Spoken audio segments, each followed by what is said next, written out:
সুপ্রিয় ষষ্ঠ শ্রেণীর শিক্ষার্থীরা, আজকে আমি তোমাদের গণিত বইয়ের প্রথম অধ্যায় পাটিগণিত স্বাভাবিক সংখ্যা ও ভগ্নাংশর কিছু বেসিক নিয়ে আলোচনা করব।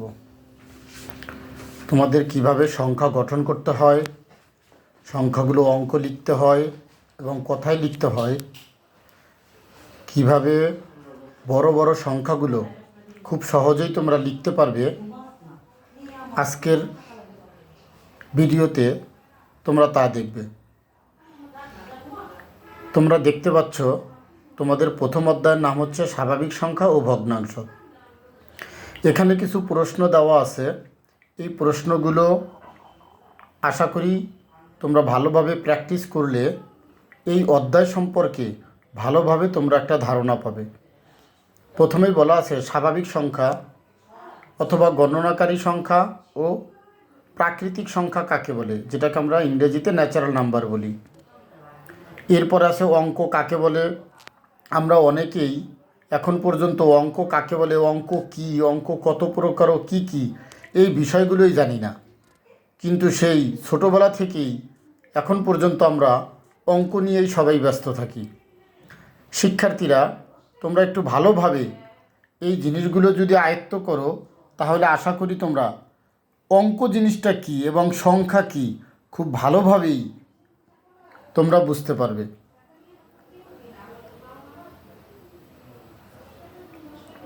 দুই নম্বরেই আছে অঙ্ক কাকে বলে। 0 থেকে 9 পর্যন্ত এই 10টি প্রতীক চিহ্নকেই অঙ্ক বলে। 0 থেকে 9 এই 10টা প্রতীকই অঙ্ক, মনে রাখবা।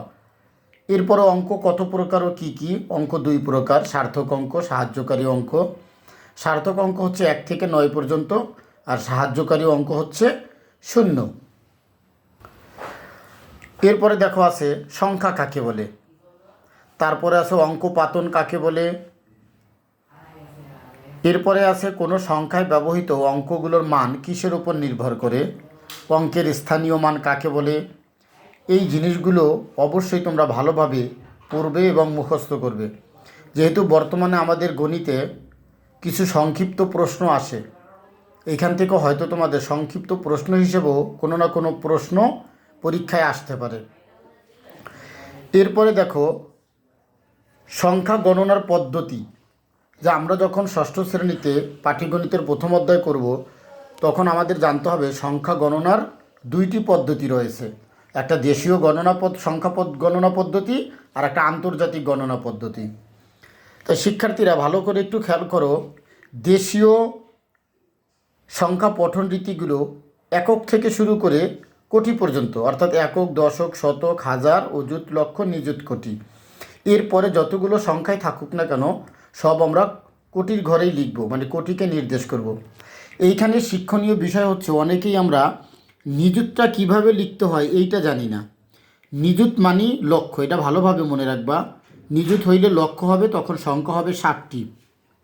2টা সংখ্যা নিয়ে নিযুতকে লক্ষ বলা হয়। এরপর আর একটা সংখ্যা আছে দেখো অযুত।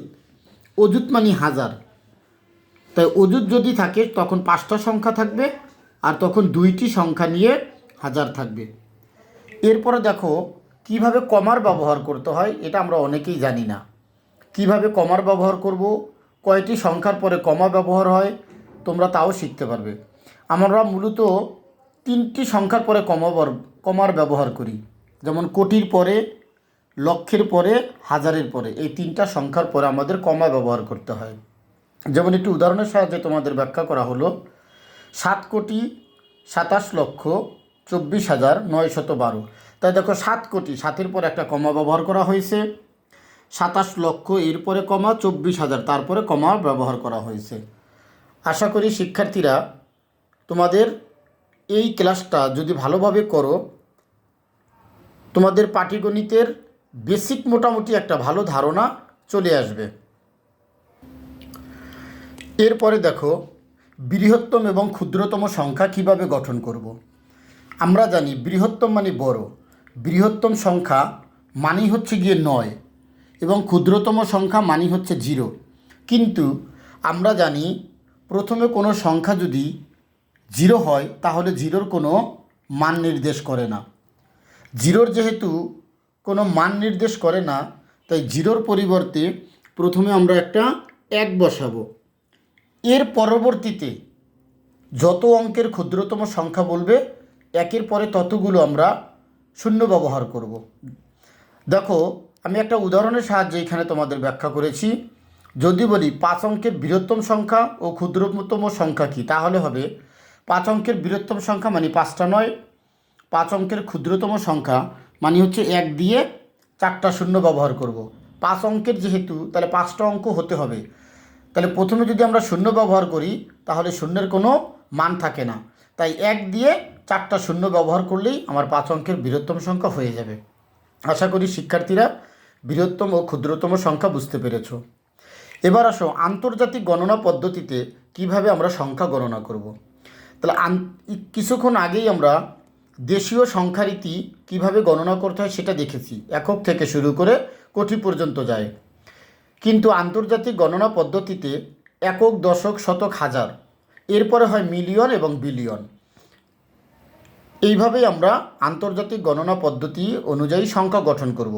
শিক্ষার্থীরা, এখানে একটি লক্ষণীয় বিষয় হচ্ছে মিলিয়ন, বিলিয়ন, হাজার যখনই হবে তখন 3টি করে সংখ্যা এখানে ব্যবহার করবে। এটা তোমরা ভালোভাবে খেয়াল রাখবে। এরপরেই আছে দেখো দেশীয় রীতি ও আন্তর্জাতিক গণনা রীতির একটা সম্পর্ক। তা দেশীয় রীতি একক, দশক, শতক, হাজার, অযুত, লক্ষ, নিযুত, কোটি ব্যবহার করা হয়। আর আন্তর্জাতিক রীতিতে একক, দশক, শতক, হাজার, এরপরে মিলিয়ন এবং বিলিয়ন ব্যবহার করতে হয়। আমরা অনেকেই জানি যে 1 মিলিয়ন সমান 10 লক্ষ, 1 বিলিয়ন সমান 100 কোটি। এই সূত্র দুইটা মনে রাখলেও তোমরা মিলিয়ন এবং বিলিয়নের অঙ্ক করতে পারবে, যেটা তোমাদের বইয়ের উদাহরণে দেওয়া আছে। আশা করি শিক্ষার্থী বন্ধুরা তোমরা ষষ্ঠ শ্রেণীর এই পাটিগণিত অধ্যায় 1-এর মোটামুটি বেসিক একটা ভালো ধারণা পেয়েছো।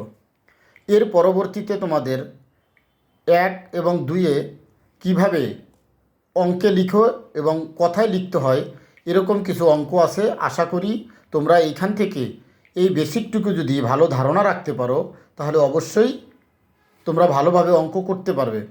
পরবর্তী ক্লাসে আমরা সংখ্যাগুলো কিভাবে অঙ্কে লিখতে হয়, কথায় লিখতে হয় এবং সার্থক অঙ্ক এবং সাহায্যকারী অঙ্কের স্থানীয় মান, বৃহত্তম সংখ্যা এবং বড় থেকে ছোট কিভাবে সংখ্যাগুলো লিখতে হয় সেইগুলো দেখব।